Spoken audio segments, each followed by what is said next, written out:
Hi, everyone. Thanks for tuning in. It's your host, Mad Hat. So, as you can see here, this is why you tuned in, right? You wanted to see what exactly I did to make this kind of money. So, right out of college, I landed a little bit of success in an e-commerce business. And I know what you're thinking. It was not drop shipping. It was a type of e-commerce where I was making stuff at home, and it ended up through the combination of advertising spend exploding in a very short span of time. I started advertising in the beginning of July, and then as you can see here in August of 2020, I actually ended up netting sales here of 53,000 in just a month alone. And if you extrapolate on that, of course, this isn't what happens. I'm going to go into that in a bit here.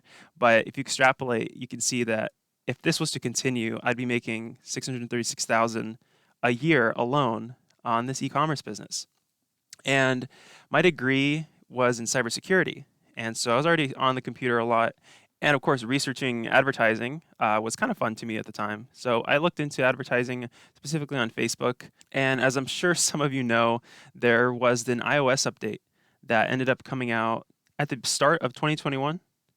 And that kind of wrecked everything for Facebook.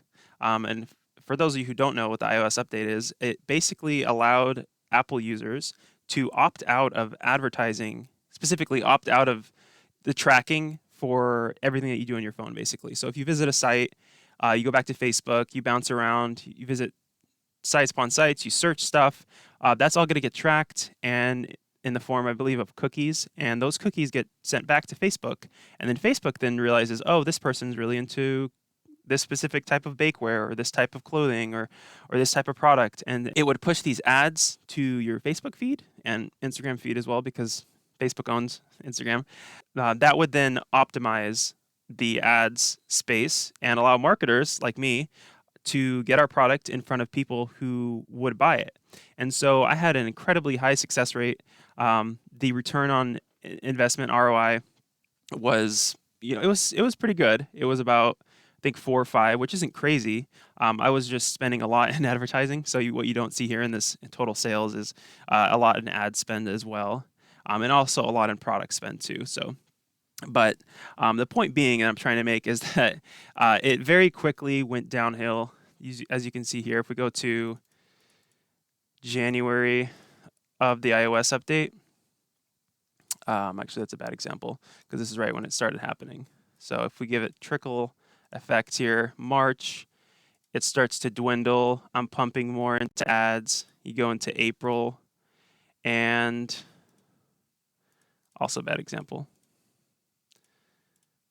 Go into September. There we go.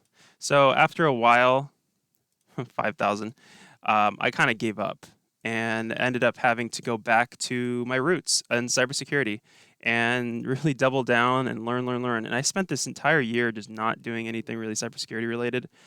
But I just wanted to show how right out of college, I had a huge taste of success.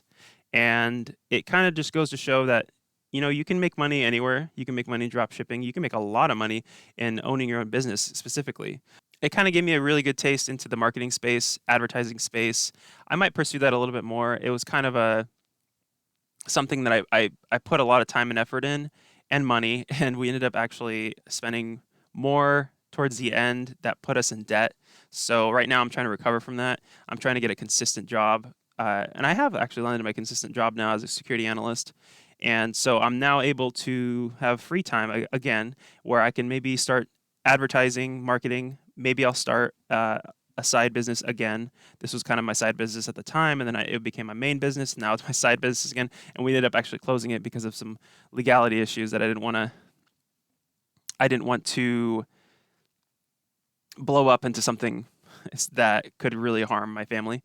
I just wanted to go over the numbers just to show you how you can become really successful and then it could come crushing down on you. I was in a really dark place towards the end of this, but I kind of had to pick myself up, go back to my roots, and study hard and go down the cybersecurity path again. And I'm in the mix of it. I'm loving it.